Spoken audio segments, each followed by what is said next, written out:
Hi, my name is Joe and welcome to a quick edition of Joe's Technology. Today I was on the Linux Mint forum and a user was asking about how it was that you take a picture with a cell phone and get it to be the background for your desktop. So here I have a Linux Mint 16 system and I thought I'd go ahead and take a picture of my new controller. Ta-da!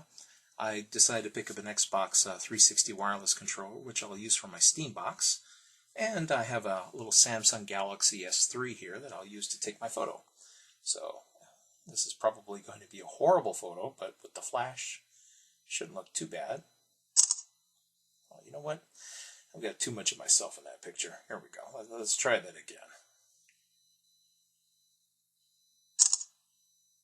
Boy, the flash is so unkind. You see every kind of fingerprint imaginable. Let's see how this turned out. You know what? Close enough. So I've got a picture of it. Oh, if you've never seen my videos before, I live in the dark, so this is just par for the course for me. So it's about as bright as it gets in here. Now I'll go ahead and upload my photo in here, and we can edit it real quick. Okay, and so now we're back on my Linux desktop. I've downloaded the file that I should say image file that I took with my Samsung Galaxy. I just went ahead and emailed it to myself. So here's the actual picture itself. Now as I mouse over it, the information about the picture comes up, and as you can see, the width is showing 1364 by 2448. This is much too big for our desktop. So I can go over here to System Settings and click on Display. And as you can see, it tells us that our display size currently is 1280 by 960. So rather than simply stuffing this gigantic image that the camera took into the desktop and leaving it to the desktop to shrink or grow the image, it's better just to go ahead and edit it using a graphic editing program. Now here I can just right click on it, and one graphic editor included with just about every version of Linux on the planet is GIMP. Now, a lot of people have a love-hate relationship with the GIMP, and I'll admit that I did too. Mostly because I started out graphic editing with what was then Macromedia Fireworks. So it has a lot of the capabilities of Fireworks, but all the controls are just named funny things, and it took me a while to figure out where all the controls were. On the plus side, this is really a full functioning graphic image manipulator, and it's very good. And it's not that hard once you get a feel for it. So in this case, we want to resize this image, so we simply go to Image, and Scale Image. And so we know that it's going to be 1280. Now, what do we want the height to be? Well, if we click on this little chain here, it'll automatically resize the image in order to preserve the aspect ratio and give us a suggested height, which is 960, which is exactly what we know that our desktop was going to be anyways. So the aspect ratio of the camera, coincidentally, is the same aspect ratio I have set up for this desktop. Of course, I cheated and I resized the desktop, mostly because I wanted it to be able to fit on the video. That way the video size isn't too large. Oh, and it doesn't look like it, but this is the desktop. It's only showing it here at 25%. So if I choose View 100%, we have an image that will fit our desktop natively. Okay, so File. Oh, by the way, when you save things in the GIMP, this is another thing that confuses people. It has its own little image format, XFCF. Don't worry about that. In this case, since we know we want a JPEG, because the Joint Picture Expert Group Standard, which is what JPEG stands for, that is utilized for displaying wallpapers, you can get to that simply by going down here to Export. So here, choose which type you want. In this case, I want a JPEG. I'll call it background 1 and export it. It asks for if there's any differences in qualities. I'm just going to take the default. And, well, you know what? Here, I'll keep the GIMP open because I still have one thing to do. All right, so whoops, oh, I guess I double fat fingered that. Well, it's okay. It doesn't matter how it's spelled. What's important is that the width here now shows 1280 by 960, which is exactly what our desktop needs. So how do we get it on the desktop?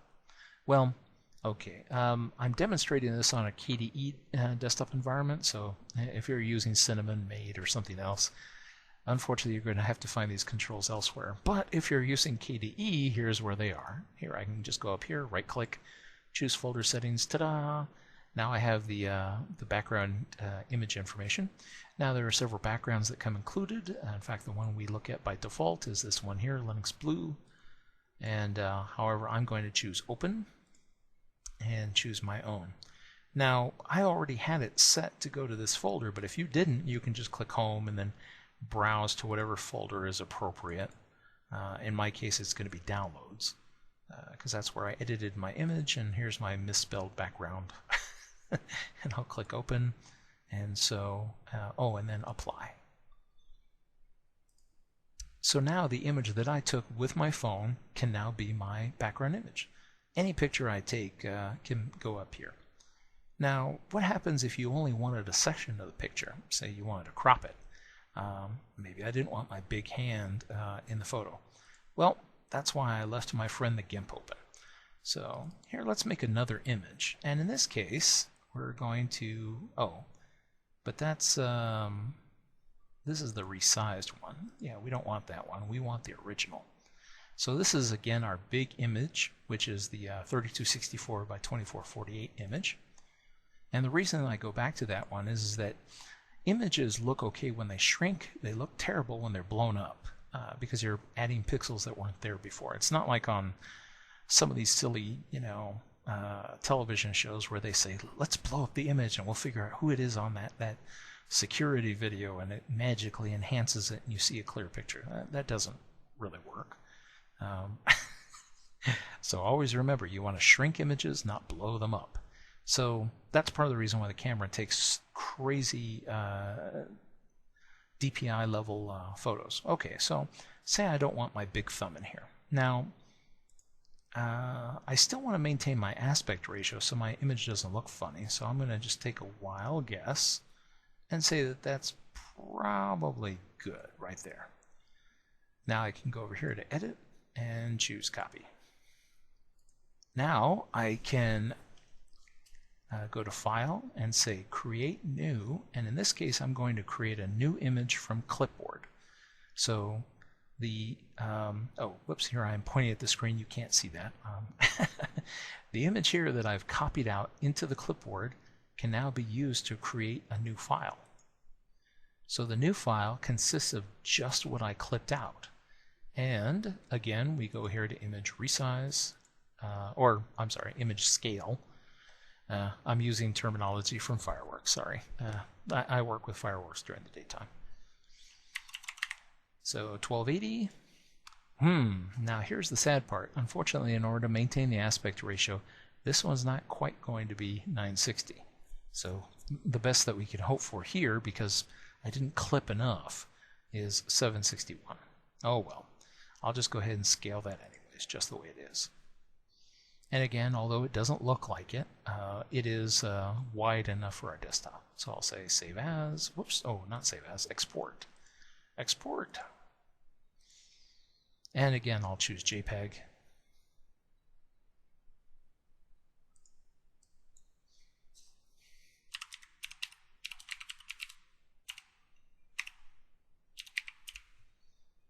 Whoops, and why is it on the wrong directory? Oh, probably because I was goofing off. There we go. So it'll export to the correct directory now. Export.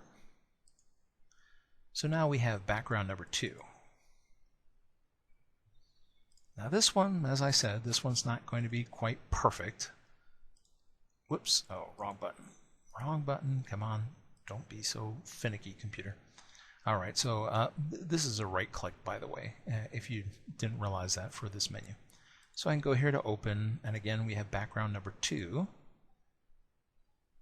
Whoops, come on. We have background number 2. Okay, and apply. There we go. Scaled and cropped. Oh, you know what? The scaling, I forgot, kind of stretched it. So although I cut it off a little bit, you can't really tell.